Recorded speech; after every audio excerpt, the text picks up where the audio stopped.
Gini rumah tenan iki. Kalau mau rapat sekedap teng sarang, 80 menit. Mergo sing rapat padha pinter ya cepet putus. Sing rapat gue debat tok. Padha ora paham ruwet. Jadi Allah itu zat yang kuasa mendatangkan adab dari sisi atas. Misalnya meteor jatuh terus Mars jatuh, tentu Allah mampu. Atau dari bawah misalnya ditelan bumi dan sebagainya. Atau dan ini yang sering terjadi, Allah menjadikan kalian itu saling nggak cocok, kemudian saling membunuh. Itu kan natijanya sama kan, misalnya kamu kena meteor kan ya mati, kena likuifaksi mati, disembelih mati. Milih ndi? Ayo milih ndi? Diujar-ujari bojo kuru mati. Disentak wong kaget kakek utang mati. Rasa dicontohno. Sampai jatuh kecelakaan rape sensitif. Nah ini penting. Ayat ini pernah saya baca satu hari setelah gempa Jogja. Setelah gempa Jogja itu satu hari saya nilai ke sana. Itu bahwa memang Allah selalu mengingatkan potensi. Ya muka-muka Pak sampean ayat ini eling-eling. Jadi Allah itu adatnya di Quran itu dua. Satu menjelaskan itu sebagai hal yang potensial. Potensial itu bisa terjadi kapan saja. Ada yang diceritakan Allah itu secara faktual, yaitu rahmat. Rahmat itu kan selalu terjadi kapan saja. Maka itu diredaksikan Allah bisihotil jasmi dengan sifat kepastian kayak warahmati wasiat kulas. Itu pasti terjadi dan terus terjadi. Tapi kalau azab itu Allah menceritakan itu hanya potensi azab. Meskipun kadang-kadang benar-benar diwujudkan. Ya benar-benar pernah ada yang ngitung misalnya tsunami yang dahsyat itu hanya per 200 tahun. Gempa Jogja paling dahsyat itu pernah dihitung secara teori geologi itu hanya per 70 tahun. Artinya kalau azab itu ada siklusnya yang ekstrim loh ya. Tapi kalau rahmat kapan saja dan di mana saja. Maka pola-pola di Quran, kalau sampean mengkaji Quran, itu kalau rahmat itu mesti redaksinya itu bisihotil jasmi dengan sifat kepastian. Rahmatku pasti terjadi. Kata barabbukum ala nafsi rahmah, bahkan Tuhanmu memastikan dirinya pelaku rahmat, dirinya pelaku pemberi rahmat, dan Allah mewajibkan pada dirinya sendiri. Tapi kalau Allah menceritakan adab itu hanya redaksi saya mampu memberi adab, tapi tidak harus melakukan. Jenenge mampu kan tidak harus melakukan, tapi tetap potensi melakukan. Itu jenenge qadir apa? Maka di surat Tabarok misalnya caranya Allah ngendikan gimana coba? Misalnya qul ara'aitum, diulang-ulang. Misalnya diulang semurut saja misalnya apa wa sirru qawlakum wa innahu alimun bi dzati sudur ala ya'lamu khalaqa wa walladzi ja'ala samsun amin man fis sama ayakhsifa bikumul ardo fa idza hiya tamun. Sebagian ayat qul ara'aitakum dan sebagainya. Kadang kan qul ara'aitakum in atakum adzabuhu qul ara'aitum in atakum. Itu kan kira-kira maknanya gini, coba sekali-kali kamu berpikir setiap saat kamu itu kena adab. Lalu maknanya adab itu apa? Adab bagi seorang mubaligh misalnya tahu-tahu kena kasus perempuan kan yang langsung jatuh misalnya. Karena itu ya siksa kan terus nggak laku. Atau salah omong lala terus jadi dibully kan. Apalagi atau salah undangan. Ada mubaligh datang di undangan HTI kan langsung NU nggak mau undang misalnya. Salah undangan macam-macam tuh. Tapi nawang keramat itu bebas hambatan. Lala rabi ini keramat itu jauh keramat. Nah ini rumah tenan ya. Kalau pastikan dan saya bertanggung jawab nanti ketemu pangeran ya. Nak rahmat itu mesti sihotul jasmi. Napa sihot pasti. Memang ini bahasa ilmu hadis sihotul jasmi. Tapi kalau tentang adab itu Allah hanya ngendikan potensi. Potensi itu memang Allah mampu melakukan itu mampu. Cuma tetap diredaksikan potensi bisa ya. Bisa tidak. Makanya Allah ngeredaksino aamin tuman fis sama. Kenapa kamu leha-leha di bumi? Sementara orang yang di langit bisa saja membuat bumi ini tamur. Tamur itu melumer, kira-kira likuifaksi. Setiap saat bumi yang kita injak ini bisa likuifaksi terus kita ditelan. Atau ya sebetulnya bumi baik-baik saja tapi ada angin bandang. Fayursila alaikum qasifam minar rih fayurikakum bima kafartum. Kayak tsunami kan gitu, angin bekerja sama dengan gempa, terus sudah kamu di darat tapi fayuhrikakum bima kafartum. Makanya ahli gempa Jogja itu sama saya itu kagumnya bukan main. Karena tadi ketika tanya saya, Pak, masalah gempa itu di mana? Saya jawab tadi. Sebenarnya Quran itu pernah gambarkan orang itu tenggelam di darat. Yaitu tadi fayursila alaikum qasifam minarri fayuhrikokum bima kafartum. Tinggal Allah melibatkan angin. Angin kan mengirimkan gelombang, kamu di darat kayak kasus di Aceh tapi tetap apa? Tenggelam. Jadi justru tenggelam itu bayangan Quran yang berupa adab itu fayuhrikokum bima kafartum. Kamu tenggelam. Ya tentu kita ngomong potensinya saja. Kowe ora usah sok suci dengan kata bima kafartum, itu urusane pangeran. Iki nuduh ngacak kafir dhewe. Maka ini penting ada kesadaran ahli sunnah. Kalau Allah ngendikan ya kita diam saja karena Allah itu ala kulli syai'in qadir bi kulli syai'in alim. Kamu tidak usah kecangkeman orang Aceh diadab karena banyak maksiat, kowe malah goblok ping 13. Padha-padha maksiat wong Aceh rak maksiat wong Bali. Bali le maksiat wong Hollywood, Hollywood le maksiat wong Cina malah komunis. Enggak usah ngomong gitu, pokoknya adab itu Allah kuasa mengadab siapa saja. Tapi kita berhenti di situ, enggak usah ngomong siksa karena dosa. Karena kalau kamu ngomong dosa diperbandingkan ada daerah yang lebih dosa atau itu tidak wilayah kamu. Terus misalnya ono kisafif melarat, Qur'ane ra barokah. Yo ora usah nuduh ngono, iso wae justru melarat iku barokah, mergo ra kakean hisab nggo duwe wong. Justru pidato laris iso ora barokah, kakean nggo duwe wong. Rumah samu ora ono tanggung jawab. Kan kita tidak pernah tahu. Iya. Wong jelas ana walatus aluna yauma idzin anina. Semakin dapat banyak tanggung jawabnya semakin banyak. Ora iso terus pilih-pilih wah bukti ilmuku barokah lari-lari mbahmu. Tidak mesti semua di dunia itu tidak mesti semua. Yang sedang rezekinya banyak bisa saja hisabnya banyak. Tapi bisa saja memang barokah. Ngono bodoh ya melarat wis. Tapi sing ra di rezeki iso wae azab, iso wae ngringakno hisab. Kita kan tidak pernah tahu. Nak wali mesti ngringakno hisab. Tapi nak wali pancen ya aki-aki azab. Umume wa may takila ala makhraja wong ora tau untuk makhrajan niku wis perlu dicurigai no. Saya ulang lagi ya. Maka baca Quran di akhir zaman itu separuh tidak apa-apa. Ya sudah Allah itu mampu yuhrikokum. Tapi untuk orang lain tidak usah kamu tuduh bima kafartum. Karena yang kamu tuduh itu orang Islam. Tidak perlu kamu bilang tsunami aja karena orangnya dosa. Kowe iku sapa? Kok ngerti tulisan Allah Mahfud itu kalau karena ya sudah, roy kita tenggelam itu saja yang kita ngerti iyanan. Tapi rasa ngerti sebab. Itu ibarat gini. Ujung-ujung misalnya bojone itu minggat. Orang mengamati, kurang opo, padahal semua balik terkenal. Ya kurang ganteng misalnya, kan enggak pernah tahu. Kita mengkonfirmasi kan enggak pernah tahu. Yang kita tahu ya minggatnya saja. Setelah itu sudah kita tidak perlu. Misalnya Aceh ada tsunami, ya sudah tsunaminya saja. Kira usah nerusno bima kafartum itu wilayahnya Allah. Napa? Wilayahnya Allah. Makanya Rasulullah itu kalau ditanya ada adab itu Nabi nggak pernah nerus. Ya sudah ada adab, tapi kalau mansus ya mansus misalnya kaum Milut itu mansus karena adab. Tapi kalau orang Islam kan nggak mesti adab. Saja hukuman yang menjadikan malah berbusuar. Kalau sama nggak percaya gini, dan saya menjamin pasti saya benar dalam hal ini karena saya berdasar hadis sahih. Sama-sama adab misalnya orang tenggelam. Banyak kan orang mukmin disifati Nabi itu mati syahid. Kalau tak lawan nak sing darane wong Aceh iku mesti adab. Tak lawan dunia akhirat. Selain wong sombong berarti tak maca hadis. Lho coba Nabi beberapa kali ngendikan umatku sing syahid itu sekian-sekian termasuk sing mata hori kon sing mati tenggelam coba.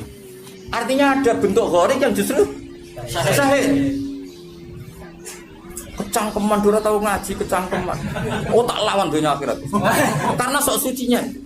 Sudah kita baca ayatnya berhenti fayuhrikokum saja. Soal bima kafartum itu otoritasnya wilayahnya Allah Subhanahu wa taala. Dosa suci do cangkeman. Oh tak lawan tenan. Nek wong kudu swarga aku usul pangeran. Ampun Gusti. Niku nate ngenyek tiyang wong sak provinsi. Sok sucinya. Lu coba ya. Banyak orang mati divonis misalnya kamu, wah iku krana adab. Ternyata Nabi ngendikan mabdun wong lara weteng syahid. Gharik syahid, mahdum syahid. Orang yang mati korban, kan kita tidak pernah tahu. Ya sudah, bodoh-bodoh tidak pernah tahu, pakai yang husnul khotimah saja, pakai yang husnudzon saja. Ono hafid kok mati umay rubo. Milih sing husnudzon ya berarti syahid. Kategorinya mahdum.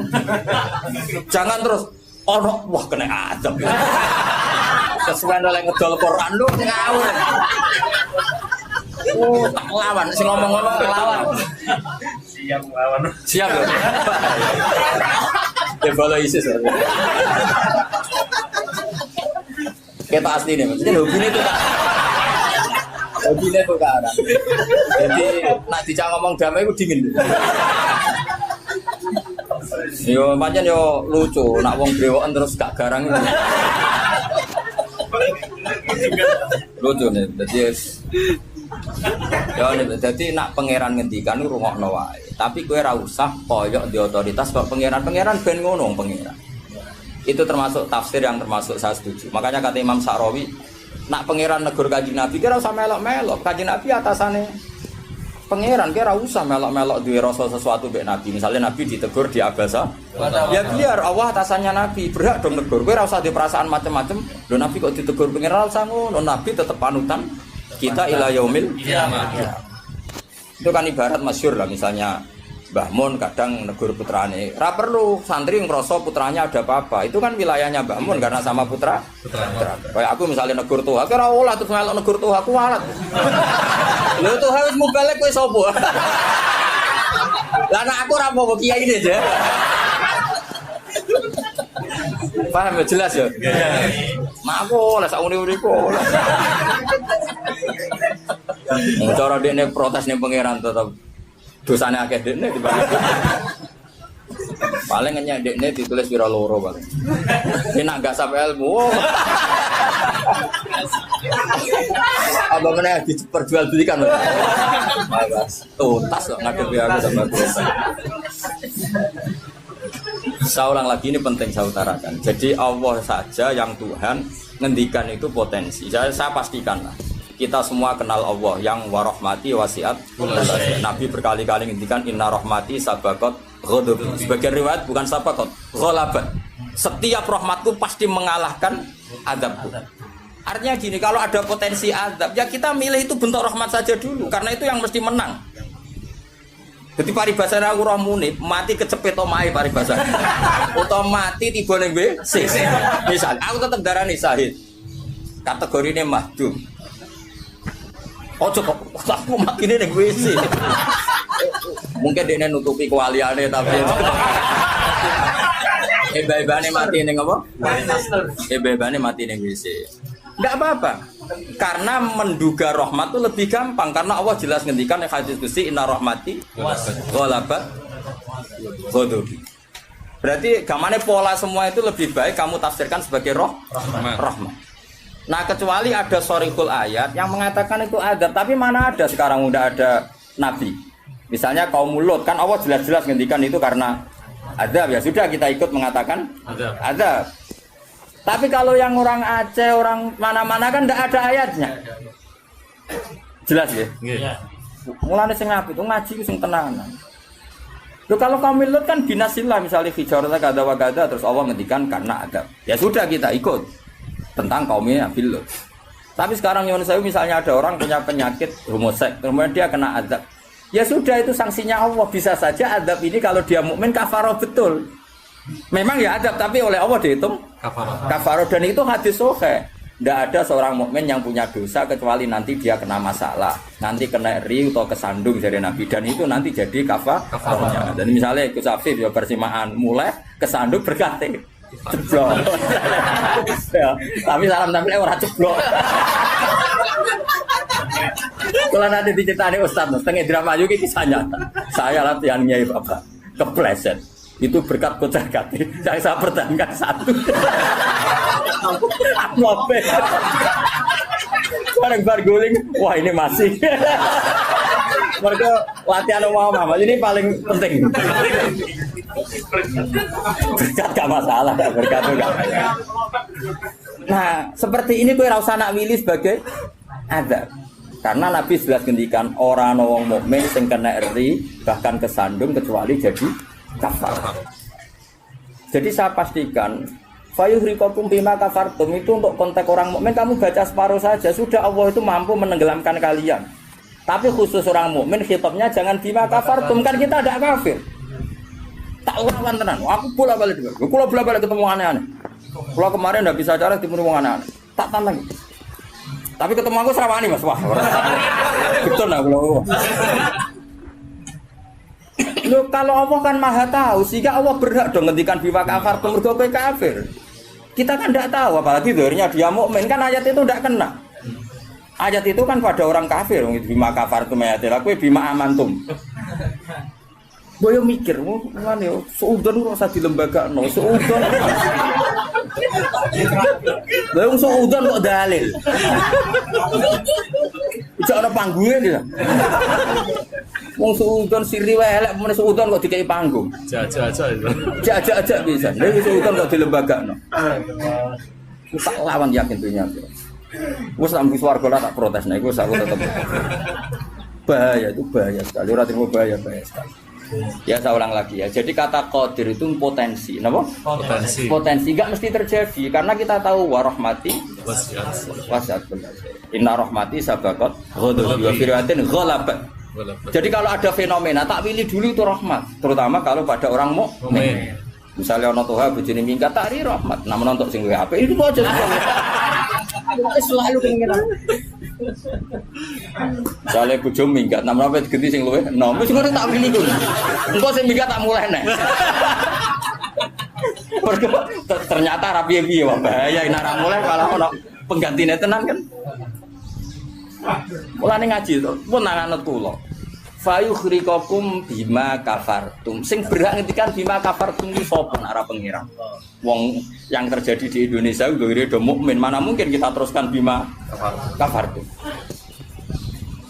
Rungokno yo tobat wong-wong.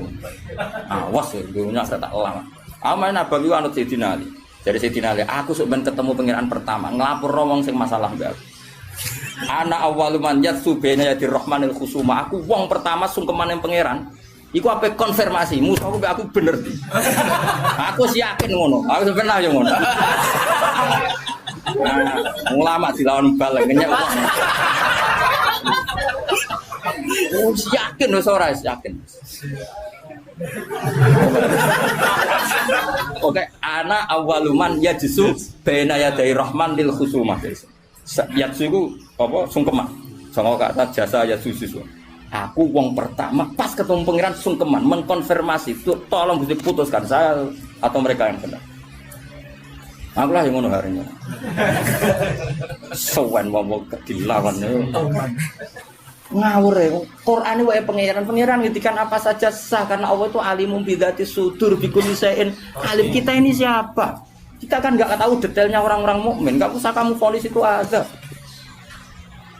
Ya sudah kalau kena azab saja kafar. Apalagi Nabi berakari ngendikan umatku sing syahid itu mahdum ya syahid, horid ya syahid. Bahkan banyak ulama mengatakan mati cinta itu syahid. Asal gak zino, gak SMS-an loh. Ngempet seneng apa SMS-an wedi dosa. Apa delok wedi terus mati ku syahid ya. Yakin. Tapi nek men delok gambare SMS-an terus bareng kalah saingan mati. Wah.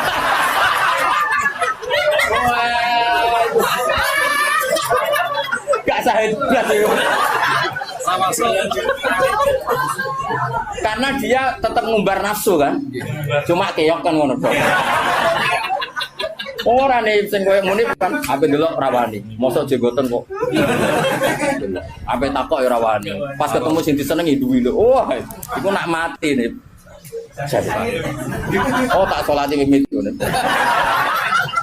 Nak salat mayit takbir piro? Papat. Khusus kowe 7. Itu jak walu. Loh, jangan kira tuh gak sah loh. Salat mayit ditakbiri piro wae? Sah. Masyhur nek ngene fikih, tapi rasa ge aliran anyar. Loh aku ahli fikih rasa mbok debat kan banyak mengatakan Allah Akbar itu zikir. Sehingga jumlahnya tidak perlu dibatasi. Cuma saiki wis milah papat ae. Papat ya umumnya. Aku nganti lali jumlahnya. Cuma nak soben suatu saat nak muni mati saya aku pirang jadi gitu. Istimewa. Istimewa tapi sesat nih itu. Ya jadi jelas ya, saya mohon sekali. Jadi kayak gempa Jogja, gempa mana-mana kayak usah kecangkeman itu darani ada. Karena itu nggak ada kepastian. Mau potensi ya, kalau potensi ada ya potensi loh ya. Tapi kita tahu yang mesti terjadi hubungan kita dengan Allah adalah kita mendapatkan rahmatnya titik. Mergo jelas wa rahmati wasiat. Jelas kepastian kita hubungan dengan Allah itu dapat rahmanya, bukan dapat adabnya. Itu yang pasti. Meskipun sekali-kali ada. Tapi kan jelas Allah ngendikan rahmati sabaqat ghadabi wa bi riwayatin ghalabat ghadabi itu hadis qudsi.